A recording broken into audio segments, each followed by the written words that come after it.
Veamos las opciones alternativas. Alguien se robó el cadáver.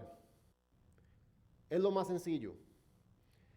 Dice Mateo 27, del 62 al 66, al día siguiente, que es después de la preparación, se reunieron los principales sacerdotes y los fariseos ante Pilato y dijeron: Señor, nos acordamos que aquel mentiroso, estando en vida, dijo: después de 3 días resucitaré. Manda pues que se asegure el sepulcro hasta el tercer día, no sea que vayan sus discípulos de noche, lo hurten y le digan al pueblo: resucitó entre los muertos, y será el último engaño peor que el primero. Pilato les dijo: ahí tenéis una guardia, id, asegurarlo como sabéis. Entonces ellos fueron y aseguraron el sepulcro, sellando la piedra y poniendo la guardia. Ya ellos estaban tomando las medidas necesarias, porque decían: man, aquí vienen estos locos y estos madres van a decir, sacamos el cuerpito y aquí decimos, se lo resucitó y véanlo y van a ver por ahí, ¿verdad? La guardia romana entendía perfectamente, y Pilatos entendía perfectamente, que era una bronca que Jesús hubiera resucitado. Era un broncón. Entonces tenían que asegurarse de que eso no pasara. Qué lindo, ¿verdad? Tenían que asegurarse que eso no pasara.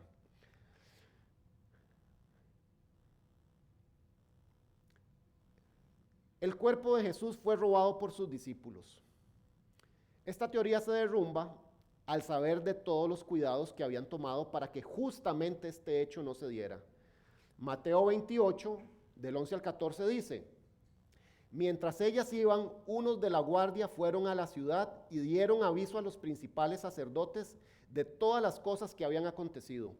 Estos se reunieron con los ancianos y después de ponerse de acuerdo, dieron mucho dinero a los soldados diciéndoles: decid vosotros, sus discípulos llegaron de noche y lo hurtaron mientras nosotros estábamos dormidos. Vean qué lindo, ¿verdad? Poniéndose de acuerdo. Y esto lo oye el gobernador, y si esto lo oye el gobernador, nosotros lo persuadiremos y los pondremos a salvo. Ya la torta estaba hecha, ya había un broncón, ya había un tortón, ya el cuerpo no estaba. Y ellos no podían hacer absolutamente nada. Lo otro que dicen, este es lindísimo. La tumba equivocada. Era imposible que se equivocaran, imposible. ¿Por qué? Porque la tumba era José de Arimatea. Las mujeres llegaron primero, dice que las mujeres llegaron primero a otra tumba. No había forma. No había forma. Las mismas mujeres sabían dónde se había enterrado Jesús. Sabían que era de José de Arimatea. Las autoridades judías sabían dónde estaban. Mandaron una guardia romana. Era imposible que se hubieran equivocado de tumba. Era imposible. Y vuelvo y repito, seamos prácticos, evitemos el problema. Ahí está el cuerpo de Jesucristo. Todo era tan sencillo como mostrar el cuerpo. Imagínense la congoja de estos chavalos al ver la resurrección o saber que el cuerpo no estaba. Jesús no murió en la cruz. Debido a la fatiga y a la pérdida de sangre se desmayó. Este es otro argumento interesante. Cuando se recuperó del desmayo, los discípulos pensaron que había resucitado. ¿Cómo hubiera salido de la tumba un hombre tan débil? Los romanos eran expertos en crucifixiones. Los romanos eran una máquina asesina de crucifixiones.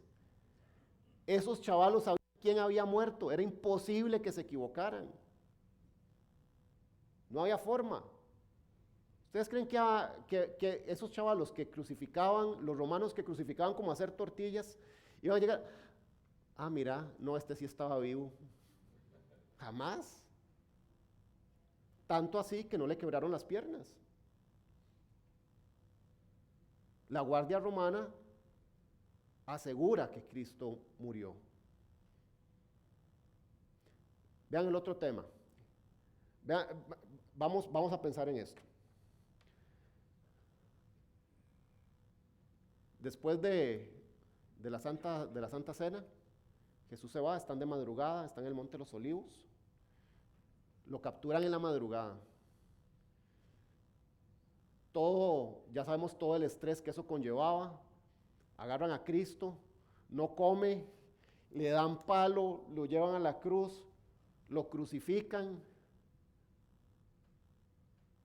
¿Ustedes creen que una persona que después de recibir ese castigo físico va a tener fuerzas para mover una piedra? Suena risible. Después de no haber comido, 3 días pasó y llegó él, movió la piedra y con guardia romana afuera. Vamos a suponer que llegó Jesús y que se desmayó y que se levantó, movió la piedra él solo y saludó a los de la guardia romana y se fue. ¿Ustedes creen que la guardia romana iba a dejar que eso pasara? Cuando tenían orden de que no se movieran. Entonces es raro pensar todo este tema. Esta está buenísima. Los testigos vieron alucinaciones. Todos vieron una alucinación. Esta teoría no puede ser respaldada por los principios psicológicos. Es imposible.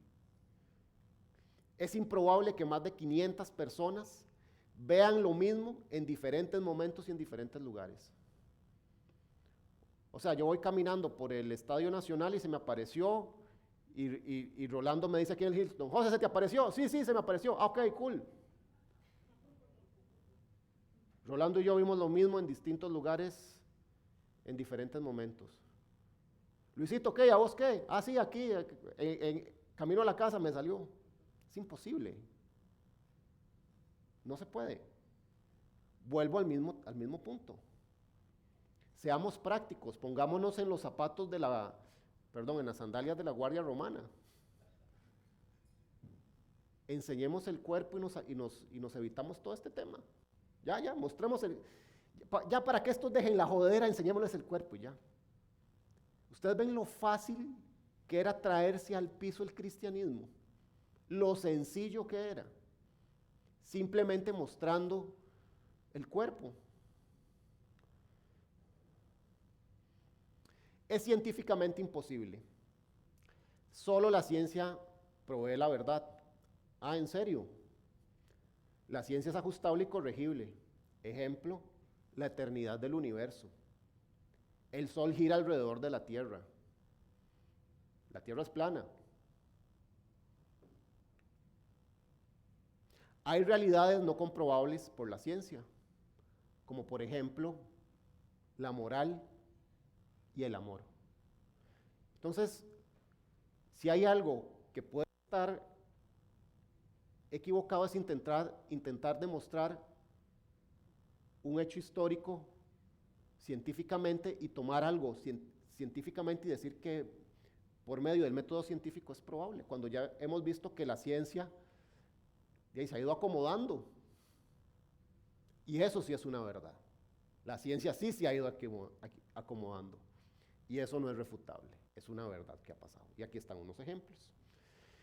La ciencia solamente se ocupa de eventos repetibles y replicables. Los eventos históricos que pasaron una vez no son comprobables vía ciencia. Por ejemplo, lo que decía Rollo ahora, la muerte de Sócrates. Lo sobrenatural no explica la ciencia. Ejemplo, la creación del Big Bang. Bueno, perfecto. El Big Bang hizo ¡pum! Explotó todo, perfecto. Pero ¿quién puso esa partícula ahí para que explotara? ¿Quién me explica eso científicamente? Nadie me lo puede explicar. Hoy en día nadie lo puede explicar. Qué torta, ¿va? Vean, la Guardia Romana es vital en esto. Vamos a entender cómo era la Guardia Romana. Primero, la Guardia Romana eran disciplinados, feroces y fieles. Esas eran tres de sus características. O sea, no era ahí la policía municipal de Quesada Durán, ¿eh? O sea, no. El sello y la guardia daba una garantía de que esa tumba nadie iba a salir a entrar. Nadie. Nadie es que esos maes estaban, perdón, que esa gente estaba dispuesta a, a dar su vida, para demostrar que ahí nadie iba a pasar. La Guardia Romana estaba conformada por 4 chavalos. 2 que estaban ahí atentos, ¿verdad? Por ejemplo, 2 ahí que estaban atentos y 2 que podían descansar ahí al ladito, ¿verdad? Por si en el momento que ocurriera algo, yo le decía, Luis, levántate, ahí vienen esos maes por el cuerpo de Jesús, pongámonos pilas. Entiendan una cosa, la Guardia Romana estaba dispuesta a dar su vida para que esa piedra no se moviera. 4 tipos disciplinados, feroces y fieles, y tenían que ser corpulentos, por fuerza. No iban a ser ahí 4 pendejos, de fijo que no. ¿Qué pasaba si la Guardia Romana no cumplía con su trabajo? ¿Qué ocurría? Eran castigados con la muerte.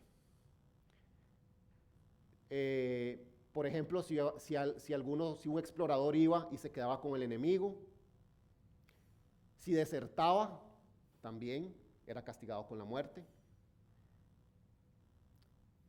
Si se deshacía de sus armas, desobediencia en tiempo de guerra, o sea, yo era desobediente, un superior me decía algo en tiempo de guerra, cuelgue las tenis, bueno, las sandalias. Colocar las manos sobre un superior o un insulto a un general. Vean qué lindo este último argumento. Abandono de la guardia nocturna. Si esos chavalos se movían, les esperaba la muerte. Pongámonos otra vez en los zapatos de ellos. Nosotros nos vamos a jugar la vida para que lo único que tenemos que hacer es cuidar que nadie mueva esta piedra. Nos vamos a jugar la vida para que esto no pase. Y resulta que los chavalos salieron en carrera. ¿Qué vieron? ¿Qué les pasó para decir, yo salgo corriendo en lugar de quedarme aquí y cumplir mi deber sabiendo que soy disciplinado y que esta desobediencia me va a costar la vida?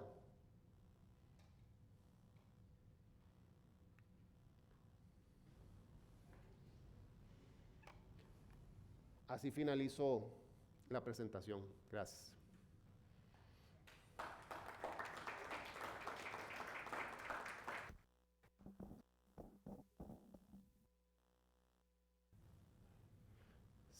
Y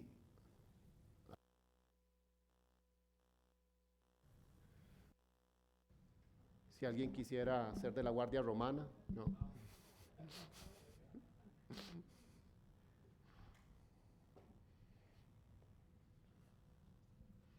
A mí siempre el tema, perdón, ¿sí se escucha? Sí, te escucha bien, Mau. Fíjate que siempre me ha llamado la atención también de que, acá, siempre me ha llamado la atención que en Juan 19 dice que cuando lo envolvieron, de alguna forma decirlo, toda la pasta, hierbas y todo lo que le pusieron pesaba 100 libras.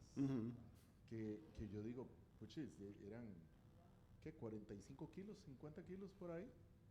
Y aquí Rolly sabe 45 kilos y uno amarrado de 45 kilos, ¿verdad? Eso no está nada fácil. Quería hacer ese comentario, que también es parte del por qué es imposible moverse. Uno todo vendado, todo envuelto y con 45 kilos de pasta. La otra cosa que quería, y es una pregunta muy honesta, ¿En qué momento la iglesia se volteó a ponerle más atención a lo que era la crucifixión que la misma resurrección? Porque hay una parte ahí que es cultural, pero también es una tradición. ¿En qué momento nos volvimos a que la crucifixión se volvió más importante que la resurrección, siendo que la misma Biblia dice que si Cristo no hubiese resucitado, vana sería nuestra fe? Bueno, ahí, Mau, ahí digamos, bueno, primero con tu comentario, efectivamente, ¿verdad? Ahí no hay, y creo que queda muy claro, habla de toda esta situación, ¿verdad? Y de hecho, en el libro en el que se basó el estudio, también menciona eso, ¿verdad? Del peso, ¿verdad? Que es importante. Y que efectivamente también viene a reforzar esto de que la gente no, o sea, de que el hombre no iba a poder ahí, ¿verdad? Romper o que existiera rasgo alguno. Efectivamente, primeramente, y esto es súper importante lo que dice Mau, los apóstoles, evidentemente, después de que todo esto sucede, lo que venden es la resurrección. ¿Por qué? Porque es el hecho que viene a confirmar todo lo que estaba escrito en el Antiguo Testamento. Y era el argumento más fuerte. Entonces, por ejemplo, si yo llegaba y le decía a Rolando, mira, es que Jesús resucitó. Mae, no te creo. ¿No me crees? Voy a llamar a Luis, que Luis estuvo ahí. Luis, vení. Entonces era muy fácil como, Luis, ¿cierto o no que Jesús resucitó? Sí, Rolando, Jesús resucitó. Entonces ahí, ese tipo de, digamos, así era como se corroboraban los hechos en aquel momento, porque la gente estaba viva. Entonces era muy fácil ir y preguntarle a la gente. Entonces vuelvo y repito, la tumba vacía no era un tema. Y lo otro, Mau, es que conforme pasan los años, yo no sabría decirte exactamente en cuál, pero sí con certeza te podría decir que tuvo que ser necesariamente en alguno de los concilios, ¿verdad? Que fue en algún momento donde, y Rolo ahí, que sabe. No, yo creo más bien que quien pone más énfasis en la crucifixión, la muerte expiatoria de Cristo, es Pablo. Desde las cartas de Pablo, particularmente Romanos y Gálatas, pero desde las cartas de Pablo, Pablo es el que hace más énfasis en la muerte expiatoria que en la resurrección. Porque recordemos que Pablo no formaba parte de los 12. Pablo no anduvo con Jesús para arriba y para abajo. Pablo no tuvo la experiencia de vivir con Jesús. Y por lo tanto, el énfasis de Pablo no podía ser a partir de la experiencia de aquel que murió y resucitó. Y por otra parte, el teólogo por excelencia del Nuevo Testamento es Pablo. Y Pablo es el que entiende y liga mejor las partes del Antiguo Testamento cuando se hablaba de la muerte expiatoria de Cristo con lo que pasó en la vida real. Entonces yo diría que el protagonista de la revelación de la muerte expiatoria de Cristo en términos de narrativa es Pablo, ¿verdad? Y de ahí en adelante.